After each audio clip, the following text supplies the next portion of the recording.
সেদিন আমরা চলে গেছিলাম থাইল্যান্ড ইন্টারন্যাশনাল শপিং ফেস্টিভ্যালে। ওখানে দেশ বিদেশ থেকে বহু মানুষ এসেছিল সুন্দর সুন্দর জিনিস নিয়ে।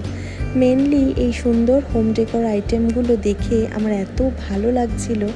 ওখানে গিয়ে দেখলাম প্রচুর ফার্নিচারের স্টল লেগেছিল, সুন্দর সুন্দর সোফা সেট ছিল, বেশ সুন্দর ইউনিক ইউনিক কিছু আইটেমও ছিল। তার মধ্যে থেকে এই দোলনাগুলো দেখো কি সুন্দর লাগছিল দেখতে। তো যাই হোক, ফার্নিচারের জায়গাটা থেকে আমরা একটু এগিয়ে যেতেই দেখলাম ঘর সাজানোর প্রচুর জিনিস। আমার মনে হয় এগুলো বড় বড় ঝাড়বাতি, দেখতে খুবই সুন্দর, একটু হেভি ছিল।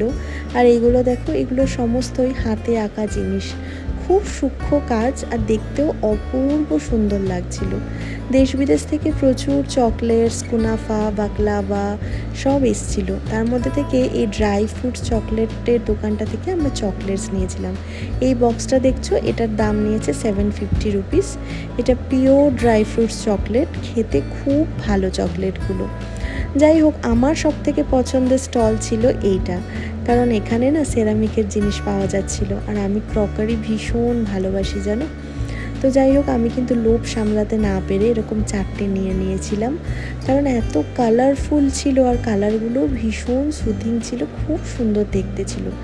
ওনারা যেমন দেখো উগান্ডা থেকে এসেছেন, ওনাদের কাছে খুব সুন্দর সুন্দর ব্যাঙ্গেলস, তারপর বিটসের জুয়েলারি ছিল, প্রচুর আইটেম ছিল, কাফতান ছিল। আর এটা দেখো, এটা আমাদের বেঙ্গলের স্টল জানো তো।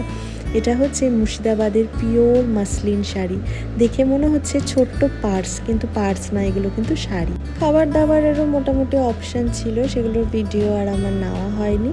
তো যাই হোক, ভিডিওটা কেমন লাগলো অবশ্যই কিন্তু জানিও। টাটা।